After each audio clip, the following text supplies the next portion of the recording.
Greetings to the good people of Africa and beyond.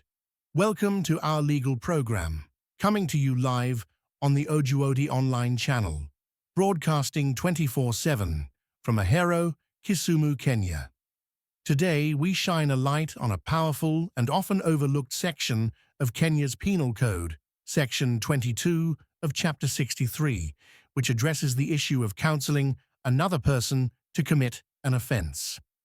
Understanding Section 22, Counselling another to commit offence of the Penal Code, Cap 63, Laws of Kenya. Whether you're a student of law, a community leader, a curious citizen, or just tuned in for some eye-opening content, today's conversation is a must-hear. Because remember, you don't have to commit the crime to be guilty. Your words can land you in jail. What is counselling another to commit offence? Let's break it down.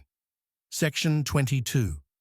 Subsection 1 of the Penal Code says, if you counsel someone to commit a crime, and that person actually goes ahead and does it, you too are legally responsible. But here's where it gets serious. Even if the person commits a different crime than the one you suggested, even if they do it in a different way than you described, as long as it's a probable consequence of your advice, you are still liable. In simple terms, if your advice leads someone to crime, you're on the hook. Let's break it down with real-life examples. Scenario 1. Counselling for theft. You say, that shop never locks up well.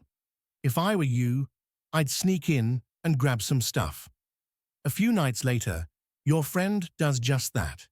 Even though you stayed home, your words were the spark. Under Section 22, you're legally liable. Scenario 2. Counselling for arson, but someone dies. You say, burn down his house to scare him. The person follows through, but someone inside dies. You only meant arson, but death was a foreseeable result. You're now liable for murder under the law. Legal elements of Section 22, Subsection 1. To understand how the law works, let's identify the three key ingredients. 1. Counselling must occur. This includes advising, instigating, encouraging. Through spoken word, written messages, texts, social media, or even body language. 2. An actual offence must be committed. Section 22 applies only if the offence is actually committed. Otherwise, different laws on conspiracy may apply. 3. The offence must be a probable consequence. If someone does something logically related to your advice, you're liable, even if it's not what you precisely suggested. My people, can you feel the weight of your words now? In African cultures, advice is powerful, from elders to friends, lovers to leaders. But words can become weapons in the eyes of the law. What Section 22 does not cover. Let's make it clear. If you give advice, but no crime happens, Section 22 might not apply. If your words are misunderstood or distorted, your intent, mens rea, becomes crucial. But courts may still interpret tone and repetition as intent. So don't think I was joking will always save you. What counts as counselling? Advice can come in many forms. Spoken, if I were you, I'd just poison him.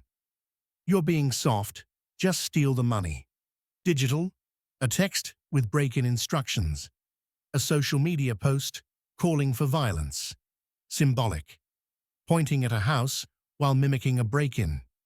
Drawing an escape map for someone. All of this can qualify as counselling a crime. A real case from Kisii County. In 2019, a village elder in Kisii advised a young man over a land dispute. Sometimes you must act like a man. Do what your father would have done. The young man later attacked the land grabber. Though the elder never said, attack him, the court found the meaning implied, and he was charged under Section 22. Dear listeners, Section 22. Subsection 2. What if a different offence happens? This part says, the person who gave the counsel is deemed to have counselled the offence actually committed. So if you suggest theft and it turns into robbery, you're held liable for the robbery, if it's a logical outcome of your words. Why is this law important? Section 22 teaches us, words carry weight. Influence equals responsibility. Crime isn't only physical, it's also mental. This law stops people from saying, I didn't tell him to actually do it. How this affects African society. In our African context, elders are respected. Youth are impressionable. Leaders' words carry power. We must watch our words, especially in emotionally charged moments. Politics, disputes, family feuds, or social media posts. Legal consequences. If found guilty under Section 22, you face the same sentence as the person who committed the crime. If you counselled murder, and murder happened, you could face life imprisonment or the death penalty. There is no leniency just because you only gave advice. Notable case, Republic vs. Ahmed, and another. In this case, one accused did not commit the crime physically, but had planned and encouraged it. The court ruled his words and planning were enough to convict him under Section 22, just like the others who carried it out. Dear listeners, how can you stay safe?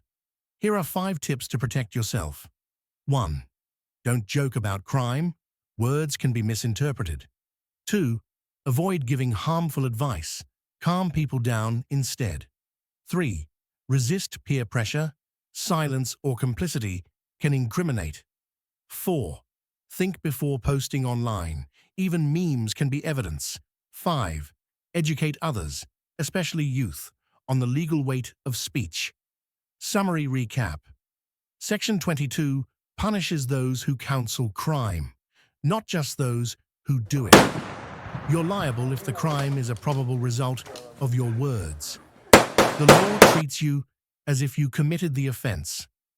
Be responsible in how you speak, lead, and influence. Before we wrap up, here's a final thought. A tongue has no bones, but it can break a man's life. Let's use our words to build, not break, to uplift, not destroy. You've been listening to our legal program with me, Daniel Munyao, on the Ojuoti online channel, The Heart of Africa, streaming 24/7 from Ahero, Kisumu, Kenya. Stay sharp, stay safe, and always stay tuned.